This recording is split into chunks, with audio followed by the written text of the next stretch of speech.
स्वागत है आपका नेक्स्ट आईएएस की इस खास पेशकश न्यूज़ एंड व्यूज़ में। जून 2023 में आरबीआई की मॉनेटरी पॉलिसी कमेटी ने कुछ अनाउंसमेंट्स की हैं। न्यूज़ एंड व्यूज़ के आज के एपिसोड में मॉनेटरी पॉलिसी कमेटी और बैंकिंग से रिलेटेड टर्म्स की चर्चा करेंगे। पहले जान लेते हैं कि मॉनेटरी पॉलिसी कमेटी ने अनाउंसमेंट्स क्या की हैं।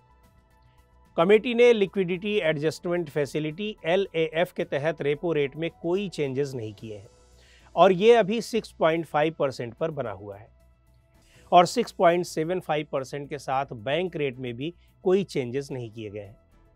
इस पॉलिसी में मुख्य फोकस विड्रॉल ऑफ एकोमोडेशन पर रहा है। आरबीआई ने इस फाइनेंशियल ईयर यानी 2023-24 के लिए 6.5% ग्रोथ का अनुमान लगाया है। इस दौरान कंज्यूमर प्राइस इंडेक्स CPI 5.1% रहने का अनुमान है। इस फैसले से माना जा रहा है कि लेंडिंग और डिपॉजिट रेट्स में भी कोई बदलाव नहीं होगा। इसे कुछ इस तरह से समझ सकते हैं कि कार लोन, होम लोन या दूसरे लोन्स के लिए जो EMI हर महीने चुकाई जाती है उसमें कोई चेंजेस नहीं होंगे। दरअसल इन्फ्लेशन कंट्रोल करने के लिए पिछले साल यानी मई 2022 से आरबीआई ने रेपो रेट बढ़ाने की शुरुआत की थी, लेकिन तब से ये लगातार दूसरा मौका है जब रेपो रेट में कोई चेंजेस नहीं किए गए हैं।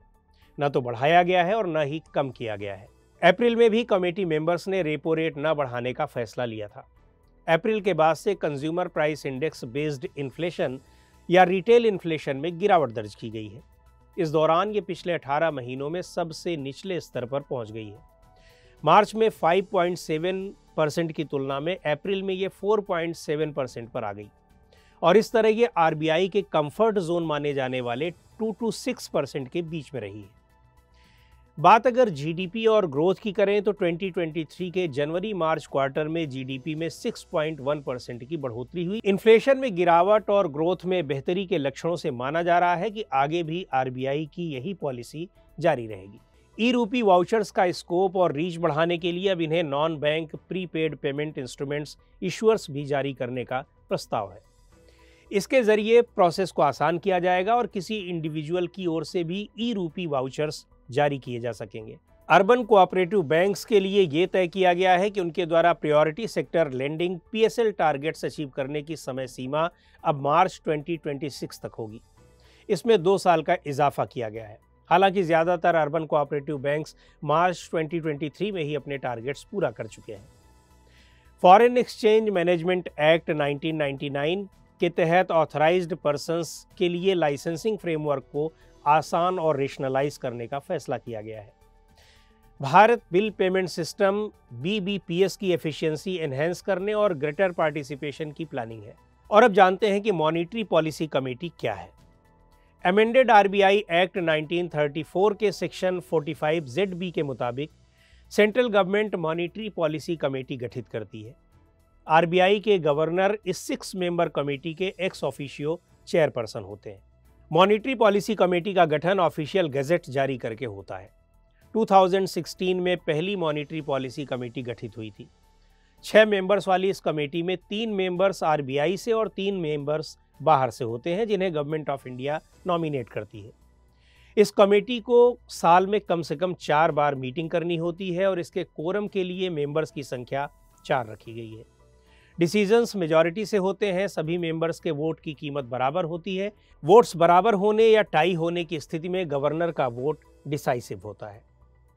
और अब बात करते हैं इन्फ्लेशन टारगेटिंग की।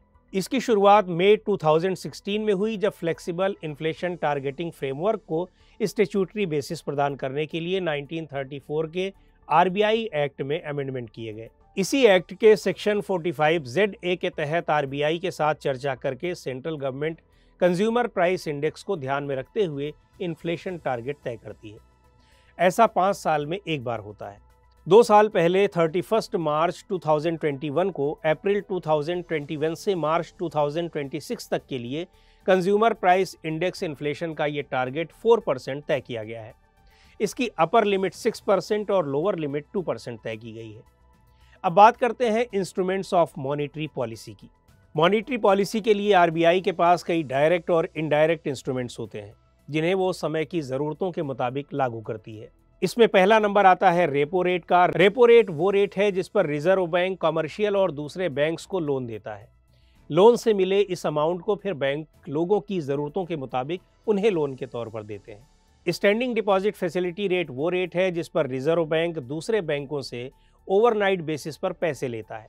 एसडीएफ को भी लिक्विडिटी मैनेजमेंट के तौर पर इस्तेमाल किया जाता है। फिलहाल इसे रेपो रेट से 25 बेसिस पॉइंट्स कम रखा गया है।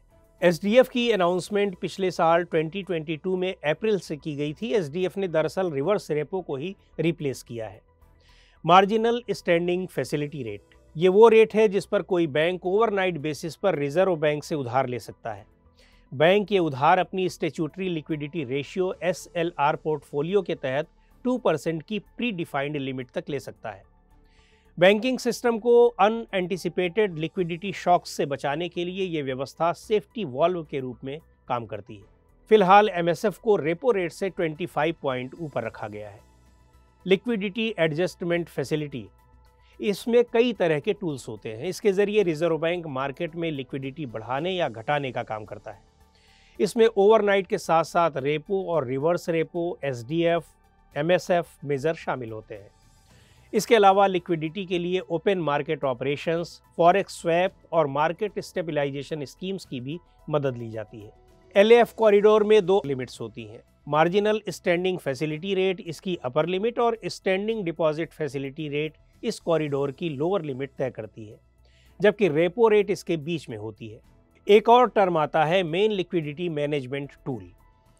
14 डेज के लिए रेपो और रिवर्स रेपो के जरिए कैश रिजर्व रेशियो यानी CRR की साइकिल मेंटेनेंस के लिए जिन ऑपरेशंस की ज़रूरत होती है उन्हें मेन लिक्विडिटी मैनेजमेंट टूल कहा जाता है। फाइन ट्यूनिंग ऑपरेशंस, लिक्विडिटी के लिए जो भी ऑपरेशंस होते हैं वे फाइन ट्यूनिंग ऑपरेशंस सपोर्टेड होते हैं।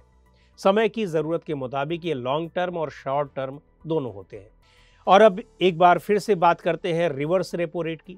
रिवर्स रेपो रेट एक्चुअली वो होती है जब कोई बैंक अपनी जमा पूंजी किसी FD या स्कीम के तहत RBI में जमा कराता है और बैंक को जमा की गई लिक्विडिटी पर RBI से एक फिक्स्ड रेट पर उसे इंटरेस्ट मिलता है। इसी फिक्स रेट को रिवर्स रेपो रेट कहते हैं।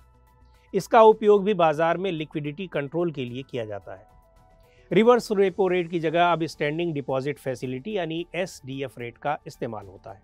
सेंट्रल बैंक कॉमर्शियल बैंक्स को जिस इंटरेस्ट रेट पर पैसे देता है उसे बैंक रेट कहते हैं। अमूमन ये लॉन्ग टर्म लोन होता है। बैंक रेट को RBI एक्ट के सेक्शन 49 के तहत रखा गया है। इसे MSF के साथ जोड़ दिया गया है और जब MSF में कोई चेंज होता है तो इसमें भी चेंजेस आ जाते हैं। कैश रिजर्व रेशियो क्या होता है? देश के हर बैंक को अपने पास जमा पैसे का एक सर्टेन हिस्सा RBI के पास जमा रखना होता है। स्टैट्यूटरी लिक्विडिटी रेशियो क्या होता है? SLR। इसका उपयोग भी RBI लिक्विडिटी कंट्रोल के लिए करता है। हर एक बैंक को अपने पास एक सर्टेन अमाउंट का फंड डिपॉजिट रखना होता है।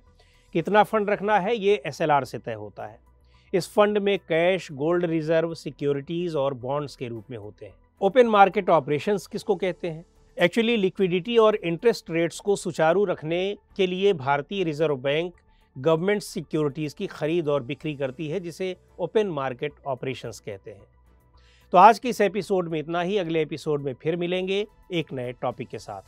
आपको ये प्रोग्राम कैसा लगा कमेंट करके हमें ज़रूर बताएं। आप अपने सुझाव भी हमें भेज सकते हैं।